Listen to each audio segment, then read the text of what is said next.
Welcome, guys, to How the Frack We Got Here, a show that takes the news and events of the week and try to make sense out of it all. I'm your host, the most Will Buchanan, and on this show, we simply are all about the facts. There are plenty of news stations out there that simply want to do anything short but inform you. Here at How the Frack We Got Here, that's all we believe in. We go up to the left, we go up to the right, we go up to the middle of independence. We go after all sides because there's more than one side of a story to everything. And you need to know it all in order to actually formulate your own opinion. And that's what we try to do here at How the Frack We Got Here. Thanks for listening, and hold on. It's going to be fun. All right, guys. Today's date, November the 16th, 2022, and this is How the Frack We Got Here.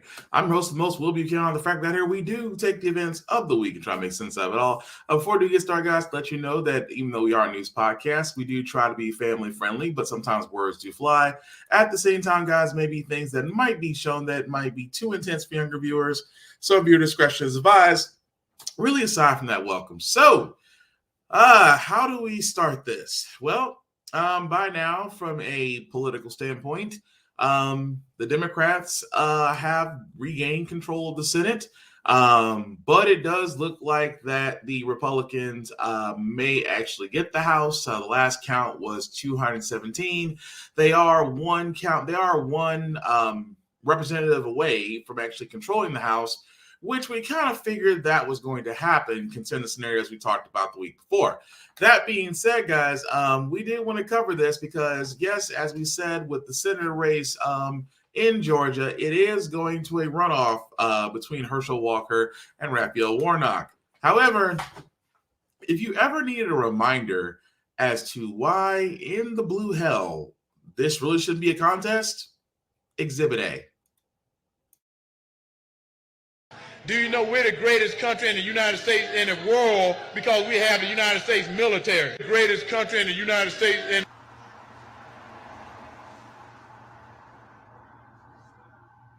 Do you know we're the greatest country in the United States in the world because we have the United States military? The greatest country in the United States in Yes, I feel that person's TikTok. Raphael Warnock, the reason why the United States is the greatest, we're the greatest country in the United States is because I was like, it's just whoever is the public relations person for Herschel Walker needs to be fired. Then again, Herschel Walker, and the reason why I point this out, I have to point this out because he when it looked down to it, he got 48% of the votes. Raphael Warnock got 49%. According to the runoff rules in Georgia, they have to have whoever is ahead has to have at least 50,000 votes to avoid a runoff. Unfortunately, Raphael Warnock did not cross the 50,000 vote threshold, which is why they're heading to a special runoff that'll be held December 6th. I cannot stress this enough. The fact that Herschel Walker still has a shot at being a U.S. senator, a man who has lied more times on this campaign trail, a man whose family has came out and literally said, don't run, a man who sat there and had multiple allegations, paying for abortions and denying the women, even though women are starting to come up like Bill Cosby all of a sudden. Again, with all the lies and BS this man has thrown, he somehow in Georgia got 48% of the vote. Georgia, I know the last time we had a special election, we asked you to do your job. We're asking you to do your job again. This should be a no-brainer. But the fact of the matter is, we do have to have that reality that somewhere, somehow, some way, Herschel Walker could possibly be your next and second black man as a U.S. senator for the state of Georgia. And I'm sorry, forget my language. That's a scary fucking thought. But speaking of things, like I said before, talking about the current situation, Democrats do at this point virtually control the Senate, and it looks like the GOP may get the House. However, there are still key races that are still being too close to call that could swing it either way. from ABC's 538 and ABC's Jay O'Brien from the Capitol with more on this. Jay, now that the Democrats have clinched the majority in the Senate, what's at stake for both parties in this Georgia runoff? Well, one of the most immediate notions is that if Democrats win that Georgia runoff, if Warnock wins, you've heard over the last few years the name Joe Manchin. Americans have become very familiar with that name. Democratic senator from West Virginia, conservative Democrat. He's long been the holdout vote on some very key votes in the Senate. Manchin's power over some of those very, very tight votes would not be as strong as it is now if there is a 51-seat majority in the Senate. And Democrats have signaled that because they have that majority, they're going to go on some key issues that the president has already laid out. Codifying Roe v. Wade is obviously one of the first initial things on the agenda. But we just heard the president, when he was speaking in Bali, reference that. He made this point, and it's worth noting here, which is that he said, I don't think there's enough votes to codify Roe. He just said that. And what he's referring to is that there are the votes in a Democrat-controlled Senate, but likely not in a GOP-controlled House, certainly not if Republicans take back the House. And so it goes to this larger notion of any legislation that comes out of a Democratic-controlled Senate would come up against most likely that GOP-controlled House and vice versa, Diane. So, Galen, Republicans need just 7 seats to win control of the House. So what's their clearest path to victory at this point? The clearest path to victory at this point runs through California. So right now, Republicans are leading in 10 seats, 10 House seats.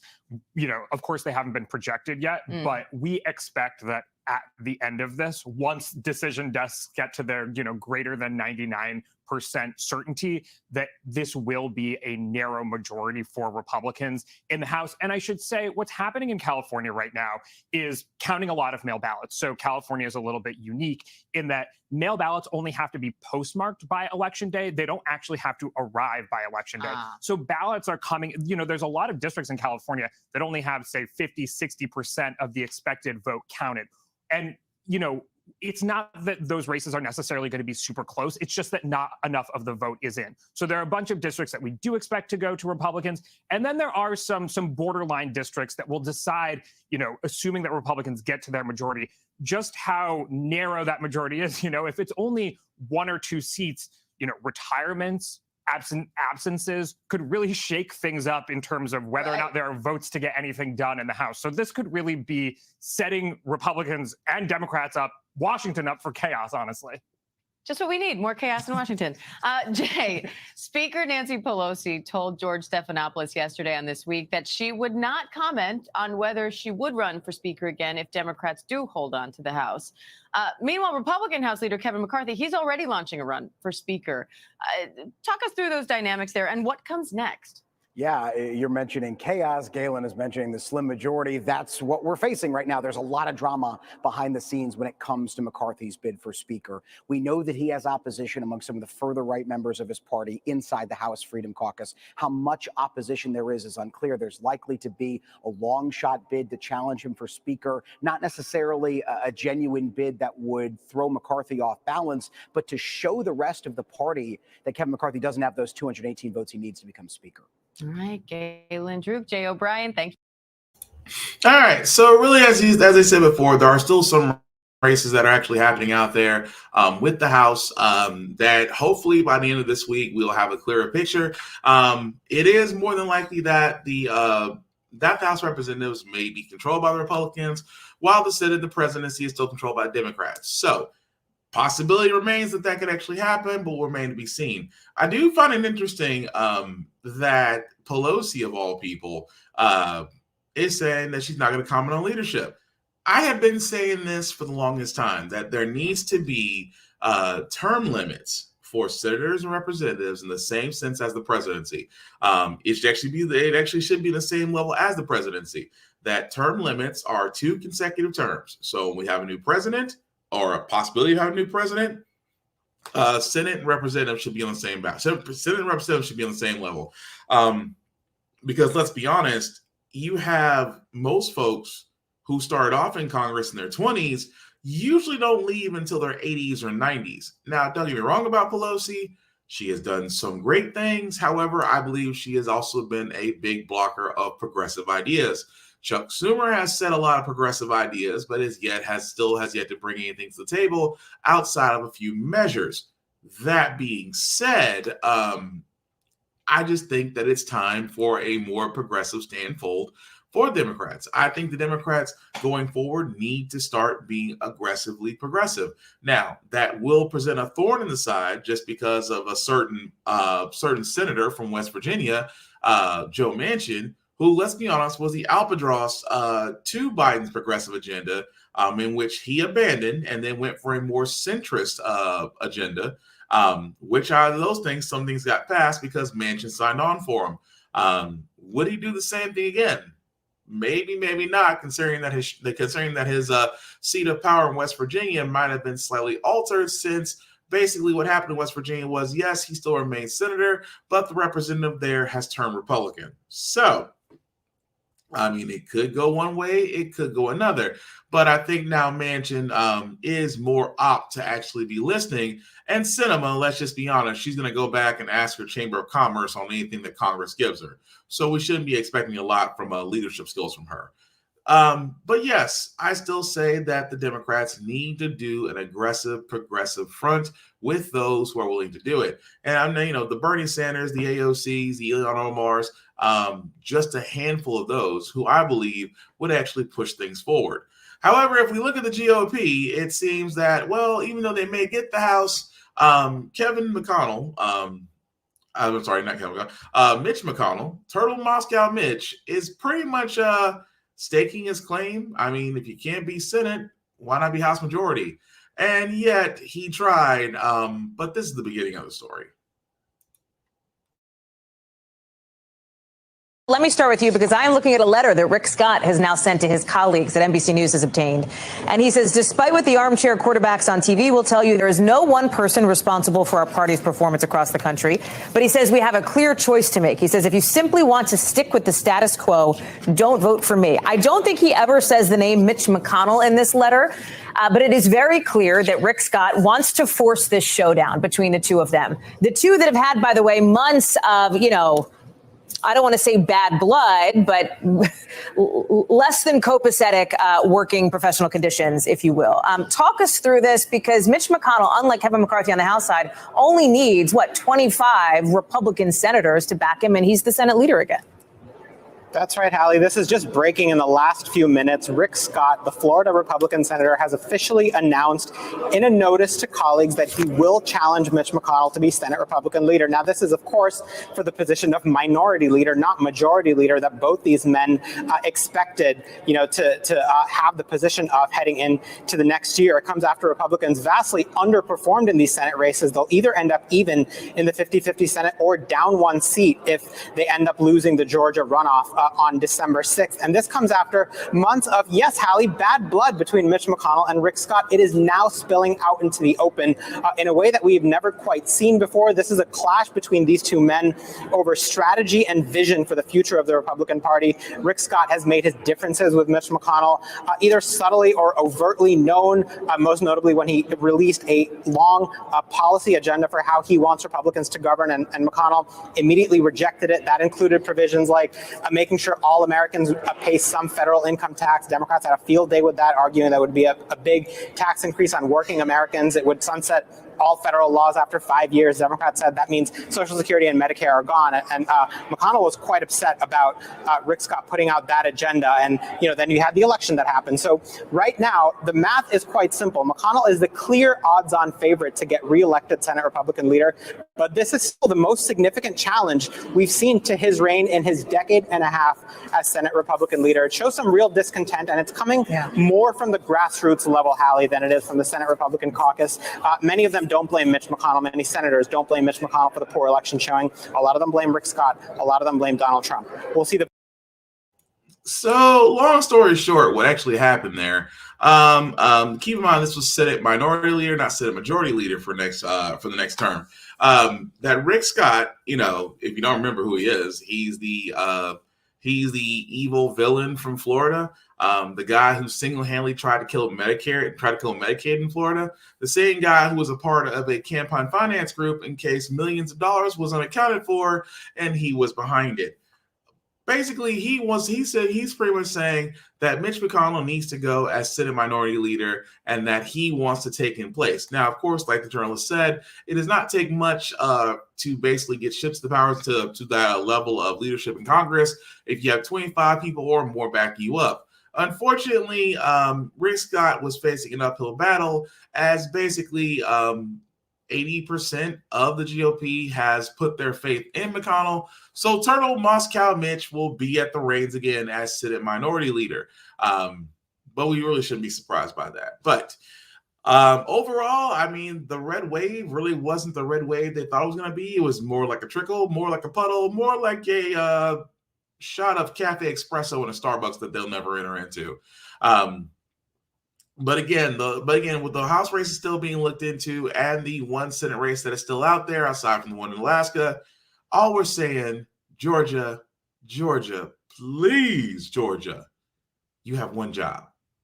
Do not let Herschel Walker become senator, because I'm going to be honest with you guys, if Herschel Walker becomes senator, then in my mind, I can apply for anything. I can apply for any job out there and say F the qualifications. Just saying. But speaking of those who have a lack of qualifications, and also apparently they believe you fail once, try again, you never know what will happen. Unfortunately, the former failure in chief finally gave us the announcement that we were all expecting, but nobody asked for. Make America great and glorious again. I am tonight announcing my candidacy for President of the United States.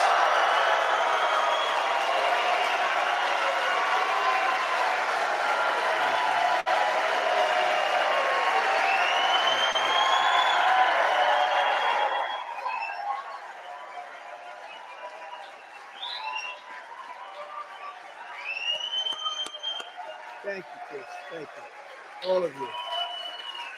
Thank you. Thank you. So many incredible friends and family here tonight. It's such a beautiful thing.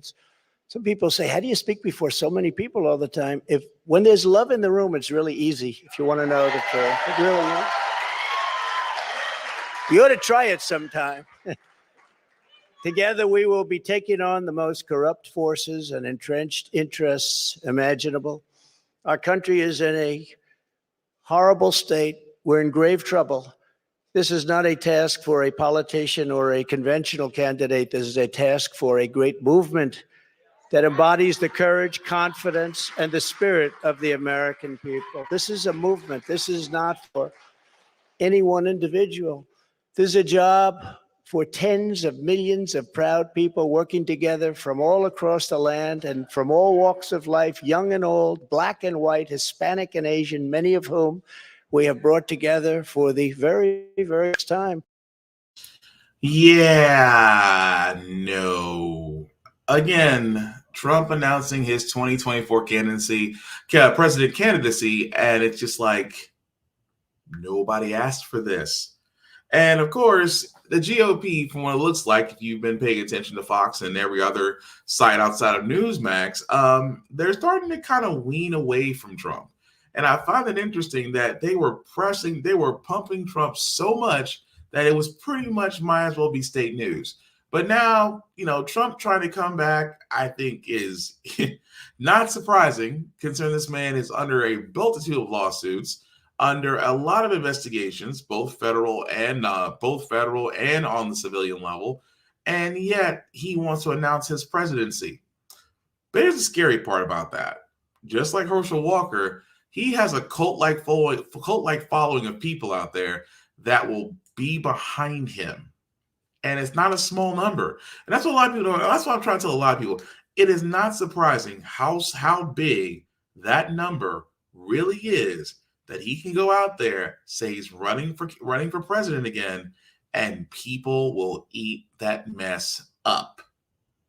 Even more so to where he actually could get traction.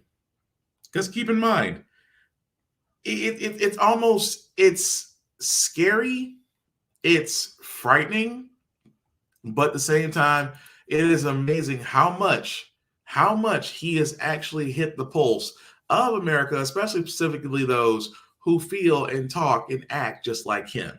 That's what I said it's so scary about it. And even more so, you heard his speech. It sounds like when he was first running. The first time he ran, that's exactly how it sounds. Oh, well, we're going to bring people together in a nation that was so divided. Yes, that you caused. Well, there's so much violence. Yes, that you also became a part of. That, our country system is so broken. Yes, which again, you took a sledgehammer to with no issue. It was already fractured. What it was, and I said this a long time ago on this podcast, Donald Trump was literally the makeup remover for what America is, what America really is. And I'm not surprised by that. Not surprised that he wants to run again. Not surprised that he will possibly get on a ballot. Not surprised that if he does run again, he will be in the state of Florida, which he dissed Ron DeSantis, which, again, Ron DeSantis arguably may be looking at a 2024 presidential run as well. That's going to be interesting among the GOP to see who they will actually side with. Because let's be honest, as long as the mob is following their cult leader and the cult leader is no longer a part of it, they may go back to hibernation and along that with their votes. But I did want to say one thing before we moved on, that the red wave was stopped literally and figuratively just because of the simple fact of the matter that there were people out there, specifically young voters. And I say this all the time, young voters save the Democrats. I will stress that very heavily. Young voters save the Democrats. It was nobody else, because you know why? Because more I won't say kids, that's a terrible word. More younger individuals, especially 18 and up, are paying attention, and they are going against what the GOP wants, because the GOP is literally for old white men, rich people, and businesses. That's all they all stand for. But it's amazing the young voters now are actually being more progressive, are being more active. And guess what? For the first time in a long time, they are outnumbering the elder voters. So yes, thank you, younger voters, along with everybody else that actually did vote to keep the red wave from happening. Because if you thought this was bad just with a conservative-leaning Supreme Court, do you really want to see a government that's Republican controlled and with the Supreme Court? You don't think they'll go after anything else? Which, by the way, as I'm saying this, the same-sex codify bill was just passed through the House and it's on its way to the Senate. So maybe Republicans are voting for something. Maybe Republicans are trying to get political points. Who knows? Just saying, it's going to be interesting. But other thing is interesting as well is that I have a story that's going to be coming out of Texas. Is a certain teacher that decided to let their personal opinions be known. Basically saying that white people is the superior race. Yes, it's real. No, I couldn't make this up if I tried.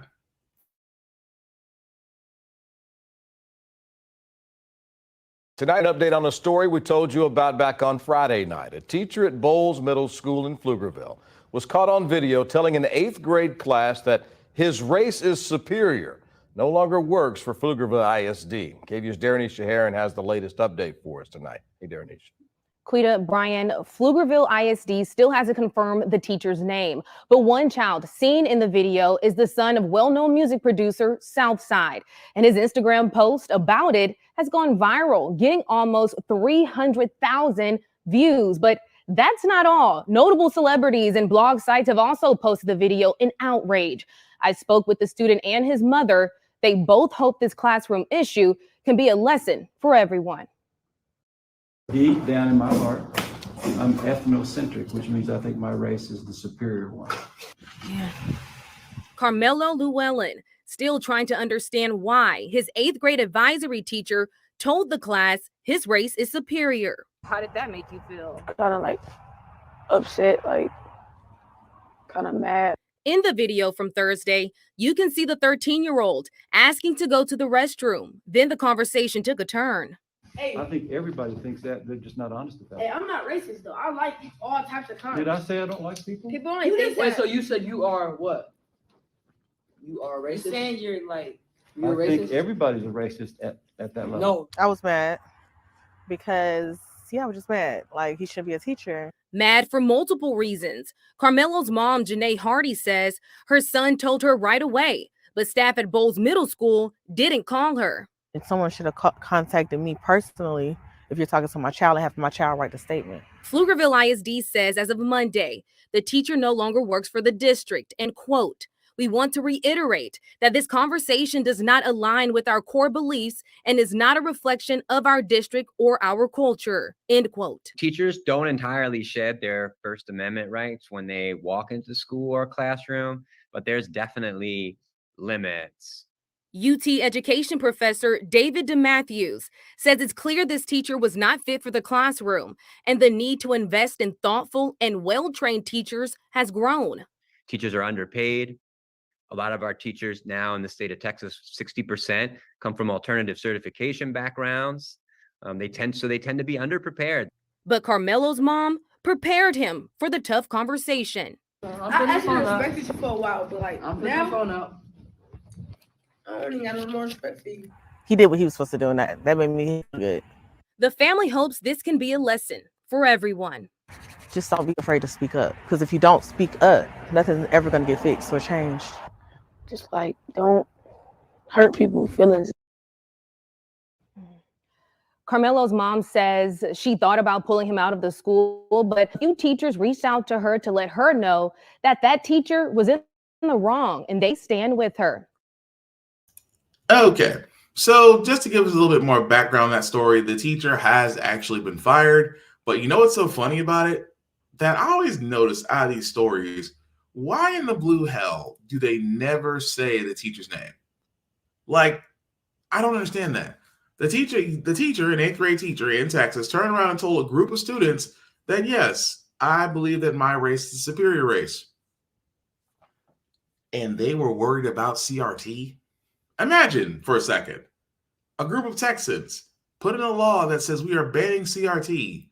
For all those that don't know, critical race theory, a class that is only being taught in law schools, that has never been taught in real school, that a bunch of Mayo people got butthurt about because they were fearing that their kids would hate themselves or their ancestors, because CRT actually gives the truest historical telling of America's history. And it's amazing because for all those who've been through grade school, who have been through elementary school, we've all been there, haven't we? How they tried to make U.S. history sound so rosy, how they tried to make us so hardworking, you know, that Thanksgiving, the Pilgrims and the Native Americans sat down and enjoyed a meal. They kind of forgot the part that after the Native Americans said that the Pilgrims killed most of the Native Americans and moved them out of their own land or gave them smallpox. But, you know, we forgot that little part. We forgot about the internment camps. Oh, we forgot about slavery. We forgot about the unnecessary wars that we got into. We forgot about the hundreds of travesties, injustices, and just gruesome acts of violence that seem to be kind of carried out only by one group of individuals. But, you know, CRT is bad. But an 8th grade teacher can tell his students, yes, I believe my race is superior race. See, this is why I'm saying that not only should we know this individual, not only should we know their name, we should know everything about them. And I'm pretty sure because it's on the internet and it's on the internet, specifically Twitter, the internet will never let us down. I always say it best. I don't care how good you try to hide yourself, how you try to hide your information, things of that nature. Somebody somewhere that sees that video is going to know who you are and tell everybody. So, internet, do your thing. But again, as much as I have a soft spot in my heart for educators is a calling. Being an educator is a calling. Number one, not everybody can do it. You got to have extreme patience, especially when dealing with children. You have to have patience like a saint. But you also have a responsibility to teach them, educate them properly. You don't want to make them workers. You don't want to make them foot stompers. You want to create critically thinking, logical, progressing individuals. And the problem is, in most schools these days, that's not happening. You can blame No Child Left Behind. You can blame the lack of teachers, who will blame on the lack of pay. You can sit there and say, well, teachers get better paid at private academies and charter schools. I get that too. But the state and the Department of Education and the local governments all have to have a share of the blame in this. Because again, I know it's in Texas, and yes, it's in the South. It could happen anywhere. I mean, usually when something like that happens, or when it's attack of racism, I immediately think the South. Why? I live in Tennessee. One of the reddest states, and I can tell you off the bat, when I first heard that story, I was like, oh, this is somewhere either Tennessee or somewhere in the South. Wasn't disappointed because Texas is a close third. But teachers like that do not belong in the classroom. If you want to have your own personal opinions, that's fine. But when you're influencing younger minds, you cannot let your opinion be out there. You have to teach and educate them properly and allow them to think for themselves. Because from eventually down the road, they're going to do that anyway. But speaking of things, guys, the next thing I'm going to show is a little bit on the graphic side. Because basically what is happening is that the next video I'm going to show is an inmate who was treated so aggressively, so poorly, so savagely. I kind of debated about showing this, but because it needs to be shown, it needs to have attention. So I'm going to go ahead and play it, but I will say viewer discretion is advised. Everyone here that this video is disturbing and you may not want to watch it. That said, this story is very important and it is essential that you know about it. So if you prefer, you can go to CNN.com and read the full account there. Otherwise, here's my report. New video shows a brutal beating of a black man in custody by 5 officers in Georgia. 41-year-old Jared Hobbs was arrested and held at the Camden County Detention Center in September. The video provided to CNN by Hobbs' attorney, Harry Daniels, shows 5 officers entering the cell and start beating Hobbs and wrestling him to the ground. In a second video released by his attorneys, the officers are seen dragging Hobbs out of the cell where the beating continued. It's not clear what preceded these 2 videos. In a news release, Daniels said the video is undeniable and the deputy's actions are inexcusable. Daniels further claimed that before the attack, Hobbs was experiencing a psychological episode at the jail and asked to be placed in protective custody. Daniels says there's a third video that does not show the incident but provides audio, unlike the 2 videos released. But Daniels says he's not releasing that video at this time. The Camden County Sheriff's Office said in a statement it has ordered an internal investigation of the incident to begin immediately. Hobbs was arrested in Camden County for violating his probation, stemming from a federal case in North Carolina. According to his attorney, he was charged with speeding, driving on a revoked or suspended license, and possession of a controlled substance. According to North Carolina court documents, Hobbs' probation officer, who was not present at the time of the incident, testified that jailers heard a large banging from the defendant's holding cell. Defendant was reportedly kicking his cell door and was told by jailers to stop after already being warned to stop previously. It goes on to claim defendant resisted the jailers and subsequently punched one deputy in the face while punching another deputy in the side of his head. One deputy sustained a bruised eye and a broken hand as a result of the incident. Hobbs' attorney is calling for the Attorney General to bring charges against the officers. Now, we have reached out to the Sheriff's Office. We've also reached out to the District Attorney. We have not heard anything back as far as their comment. Hobbs is in custody in North Carolina. And we should also point out something else for full transparency here. Some of the information in this story was gleaned from CNN contributor Bakari Sellers. Sellers, who is an attorney, is also representing Hobbs, but still very disturbing to watch. Beyond disturbing, because again, this happened in jail. Where, of course, inmates will go ahead and tell you it's slightly different there. But at the same time, 5 to 6 individuals on one person did not equate to the level of violence that occurred in there. It didn't. Well, he was kicking the door and he was being disruptive. Does that mean that you guys send 5 men in there to literally beat that man down? Because that's what the thing is going to look at. They're going to look at that and say, well, it's jail and, things get rough in jail. Not to the point to where you're beating a man down. It's one thing to hold an individual down if they're not following direction, things of that nature. It's a whole other thing when you are beating that person down and they can't defend themselves. And there's more of you than there are of them. So yes, we will follow that story to go where it goes in that. I do think that those officers should not be jailers if that's how they conduct things. It really, truly is beyond messed up. Surprised the guy actually lived, because imagine if he died in that custody. Because the simple fact of the matter is, those jailers and deputies should be reprimanded. That was beyond excessive. That was beyond excessive force.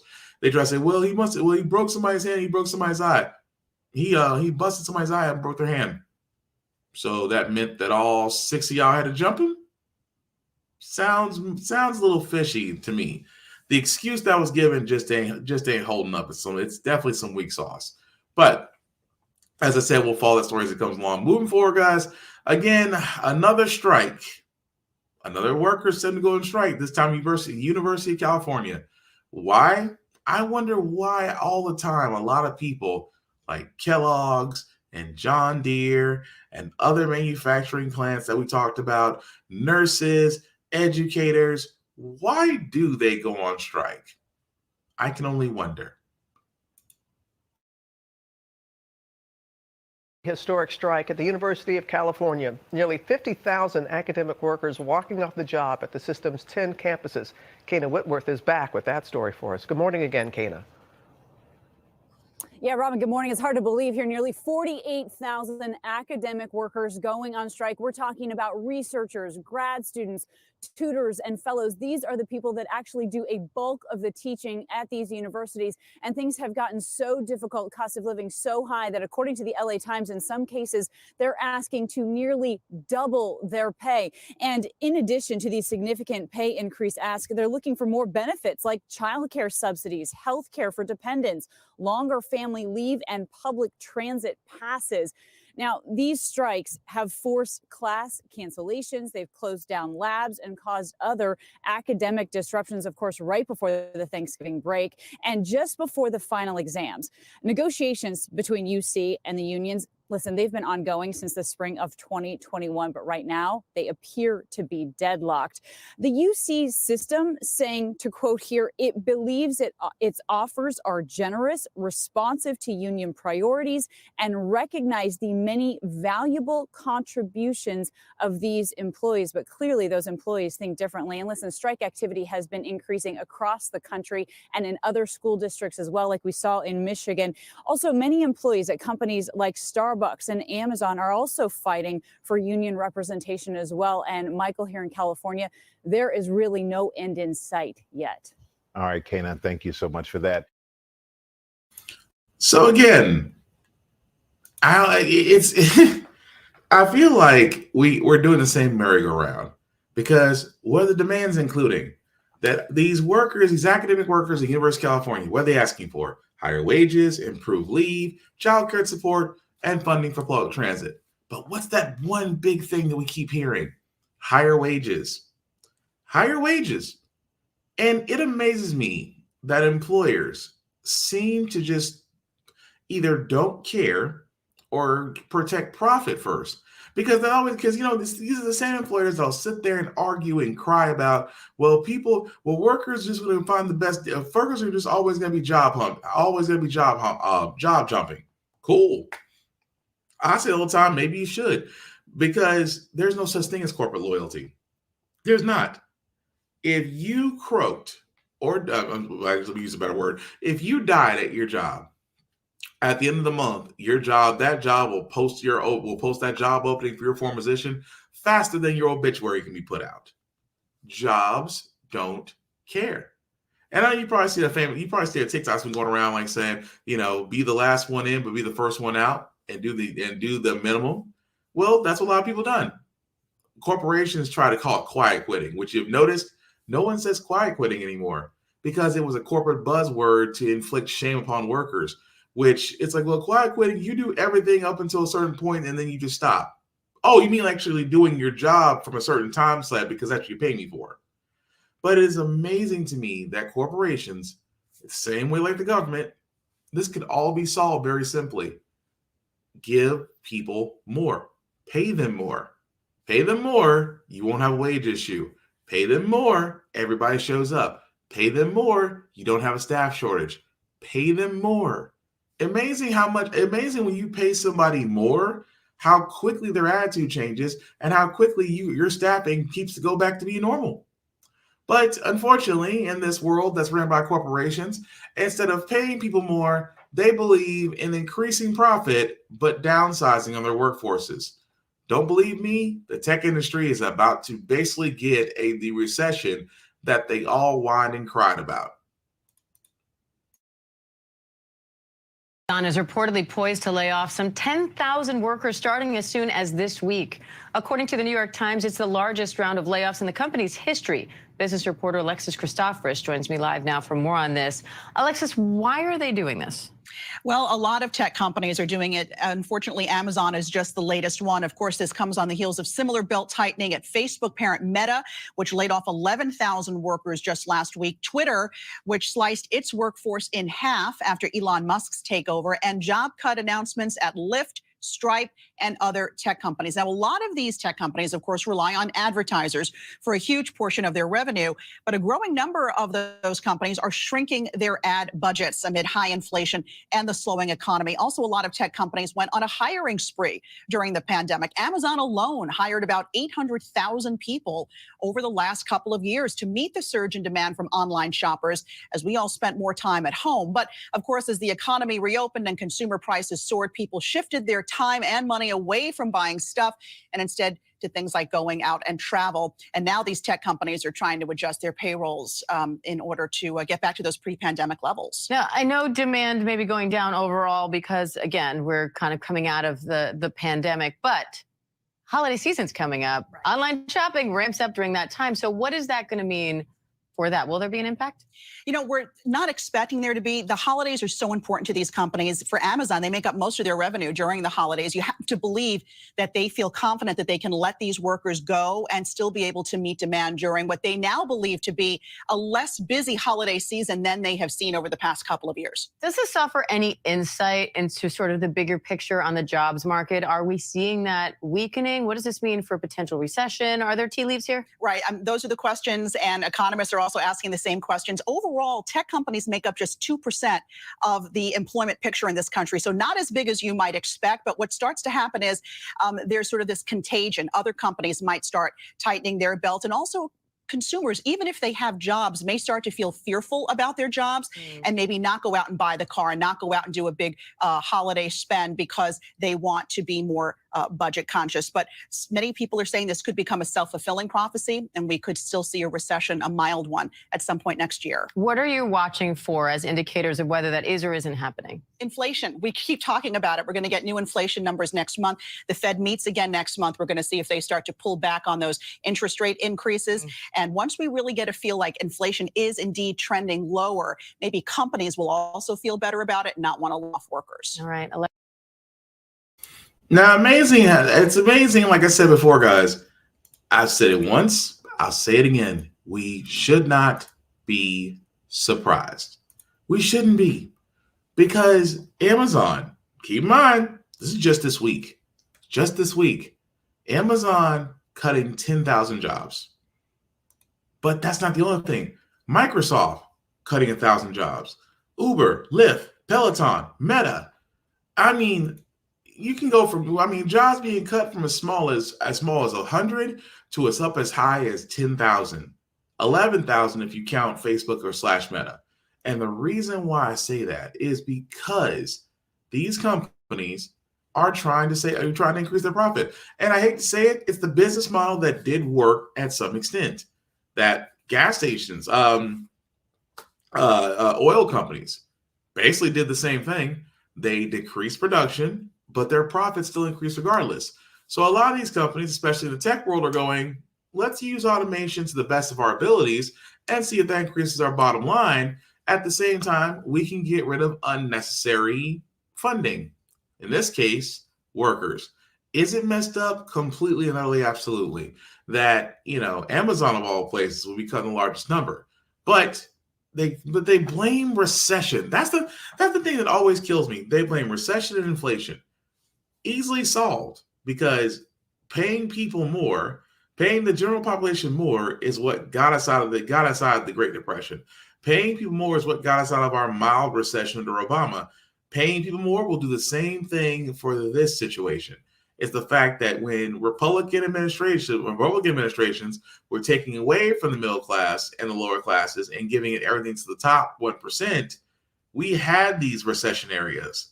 But Democrats come in, reverse said things. It takes honestly about 8 years to fix what took less than 2 to wreck. That alone says something. But moving right along, guys, we want to go ahead and go on to our feel-good segment, because usually how the Frack got here, we do cover a lot of things that are doom and gloom. Sometimes we use a faith humanity, but hey, it's Wednesday, it's hump day, and that tomorrow being Friday, being Thursday, we do want to leave you guys out some good vibrations. And this one, art is everywhere, but I never saw art in a pothole. This person did. When you see a pothole, a few choice words may come to mind. I see opportunity. Is usually not among them. But for artist Jim Bacher, those bumps in the road are the perfect place for his work. Yeah, I call them unexpected grins. Jim was inspired by the durability of old world mosaics. So when he saw a pothole on his Chicago street back in 2013, that's where all started. He decided to try to fix the problem with something unconventional. Why don't I take this art form that I'm so passionate about with this unsolvable problem, and one night I filled it with my first piece of pothole art. Soon, potholes across Chicago and beyond were fair game. I still don't know how legal it is, But most cities have left the art alone. His Instagram now full of the pothole pop-ups that often feature Jim's dry sense of humor or social commentary, like an ode to holy grails during the height of the pandemic, or this recent installation in D.C., reminding lawmakers what a spine looks like. There are, of course, things that other artists don't usually need to think about, like finding potholes away from traffic and prime parking. You show up and there's a car parked over it, and so it's game over. For Jim, it's a way to showcase his art and just maybe help people see obstacles in a new light. Isn't that groundbreaking? And honestly, I'm not mad about that. Although I could be really petty and turn around and do a Black Thanos just to sit there and say, just when they roll over it. Because let's be honest, when you see potholes, we've all said a few choice phrases. Let's just be honest about that. But at least he's trying to put a positive spin on it. And honestly, mosaic art is actually pretty cool, especially if you've seen the one that the guy did in Mexico for Black Panther Wakanda Forever of Kukulkan. And I just thought that was awesome. But definitely check it out and check out the movie as well. But that's going to do it for this podcast, guys. I do thank you all for liking, for watching, for letting people know this is live. I certainly appreciate that. Some shameless plugging before we do get out of here. Do want to shout out to my buddy. It is his birthday today, so definitely check him out. Big VZA Dot on all socials. Go ahead and tell him happy birthday if you see him on all socials, especially TikTok and Facebook and Instagram. Definitely check him out and tell the Big Luck happy birthday. Aside from me, guys, my BlackBox447 is usually my handle on all socials, so you can definitely follow me, as I usually post reviews of everything that I watch and play, and sometimes do gym stuff because I do a couple push-ups. At the same time, guys, my wish going forward at the end of this year and into 2023 is just unity. We need to come together. We need to actually do more, be more, educate ourselves, and actually move forward. And I believe as a group, as a society, as a people, we can do that, but that is definitely my wish. Also, check up on your friends, families, loved ones. Let them know how to do it and see how they're doing. You might do a lot more than just saying hi or hello and brighten up their day. You may save life in the process, so definitely do that. Aside from that, guys, if you're going to be traveling, whether it's in airplanes, conventions, however, please prepare for it. Please bring a mask, as some places still may require masks. If you are feeling sick, please stay home, because again, we are still in a pandemic. The coronavirus doesn't really get said a lot, or its variants don't get said that much anymore, but still protect yourselves, and that's how we can protect others, and that's how we're going to get through this. Also, the ticker at the bottom, let me make that just a wee bit bigger for everybody to see. If you copy and paste this into your browser, we'll take you to my link tree. That's the YouTube and Facebook groups for all of my podcasts, How the Frack Got Here, Get Bit, and of course, Offense Podcast. Like, share, and subscribe. And again, if you like what I did, let me know. If you didn't like what I did, let me know. I still want to know regardless. But that being said, guys, the last thing I'll say about How the Frack Got Here, it's all about staying informed. We are not trying to reinvent the wheel. We are simply giving you all the information, allowing you to make up your own mind, but we're providing a logical, progressive, perceptional view to go along with it. Like I did there, right? When we don't learn from, I was like, when we do learn from history, we have to learn from it. If we learn from it, we're progressive. We move forward. We try to right the wrongs of our past by making decisions now that we should have done back then, like electing our first Black woman Supreme Court, electing our first Black woman to the Federal Board of Governors, electing our first Black 4-star military general on the armed services. All great things. When we don't learn from history, we are doomed to repeat it. That's why we keep asking ourselves, why does everything go up by our paycheck? Why are we electing different politicians, but still the same old game in Congress? And most importantly, how the Frack got here. Thank you all for watching, guys. Take care of yourselves and each other, and we will all get through this.